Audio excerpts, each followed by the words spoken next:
నమస్తే, welcome to 99 TV. నమస్కారం రావు గారు. సార్, పీఓకేని చైనాకి ఇవ్వడానికి పాకిస్తాన్ బేరం పెడుతుందని అది సాధ్యమా?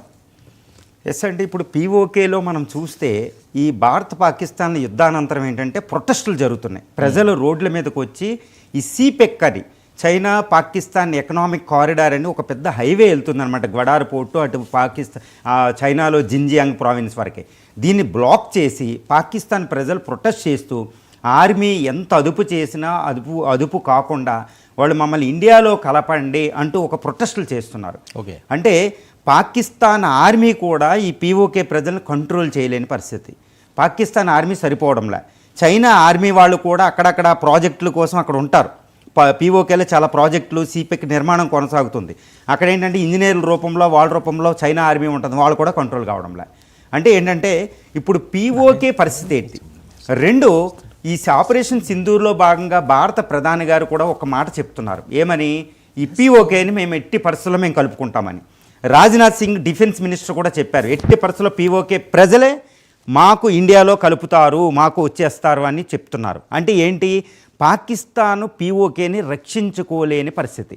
ఈ పరిస్థితిలో పాకిస్తాన్ ఎత్తుగడ ఏంటంటే, చాలా అంతర్యం ఏంటంటే ఈ పీఓకేని చైనాకి అమ్మేయడం. ఎందుకంటే అప్పుల పాలు అయిపోయింది. చైనాకి ఎక్కువ అప్పులు అంటే పాకిస్తాన్ అప్పుల్లో ఎక్కువ భాగం ఇప్పుడు చైనాకు ఉన్నాయి.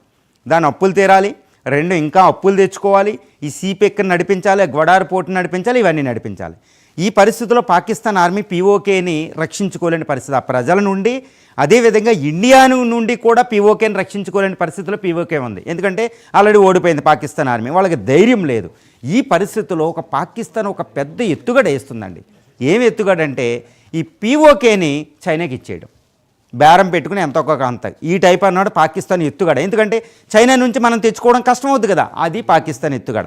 ఎందుకు ఇలా చేస్తుందంటే 1963లో 5180 చదరపు కిలోమీటర్లు 5180 చదరపు కిలోమీటర్ల ప్రాంతాన్ని పాకిస్తాను చైనాకి దారాదత్తం చేసిందండి. అవి కారకోరం మౌంటైన్ రేంజెస్ ఉంటాయండి. ఆ మౌంటైన్ రేంజెస్లో 5180 చదరపు కిలోమీటర్ల ప్రాంతాన్ని చైనాకి గిఫ్ట్ ఇచ్చిందంట అప్పట్లో పాకిస్తాన్. ఇది ఇవ్వడం కొత్త కాదు. ఆ రకంగానే ఇప్పుడు పీఓకే అంటే సుమారు ఏంటంటే మనకి 77,000 చదరపు కిలోమీటర్ల ప్రాంతాన్ని, పీఓకే ప్రాంతాన్ని చైనాకి దారాదత్తం చేసింది అనుకోండి. ఇప్పుడు మనం పాకిస్తాన్కి ఇప్పుడు పీఓకేని తీసుకోవడం కష్టం కదా. ఇది పాకిస్తాన్ ఎత్తుగడ. ఇది 1963లో అది చేసిన 5180 చదరపు కిలోమీటర్ల మార్గంలో ఇది చేస్తుంది. ఈ విధంగా చైనాకి ఇంకా క్లోజ్ అవుతాం, చైనాకు ఉంటుంది, భారత్ని ఇద్దరు కలిసి ఎదుర్కొంటాం అనేది ఒక ఎత్తుగడ, పెద్ద ఎత్తుగడ పాకిస్తాన్ వేస్తుందని తెలిసింది. ఎందుకంటే ఇండియా నుంచి అది రక్షించుకునే పరిస్థితి లేదు.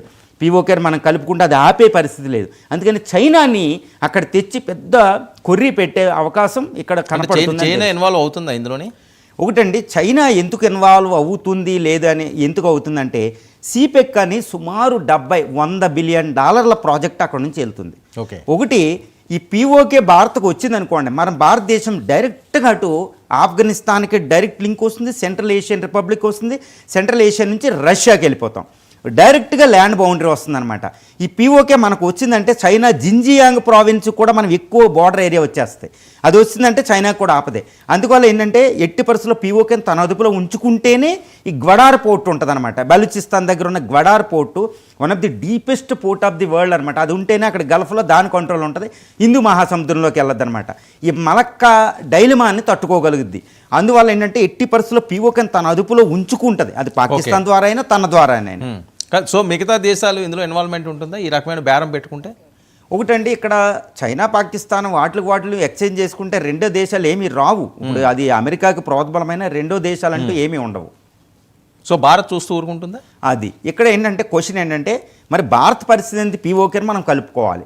భారత పార్లమెంటు 1944లోనే ఒకటి పాస్ చేసింది. అదేంటంటే this PoK is an integral part of India. అంటే ఏంటి? భారత సార్వభౌమత్వ భౌగోళిక ప్రాంతంలో ఈ పీఓకే అనేది అంతర్భాగం అనేది భారత పార్లమెంటు ప్రకటించింది. అది ఇంకొకళ్ళు చేంజ్ చేసుకుంటే మనల్ని ఇంకొకటి గిఫ్ట్ ఇవ్వడం అంటే కుదరదు కదా. అందువల్ల ఏమంటుంది, ఇండియా ఎదుర్కొంటుంది దాన్ని.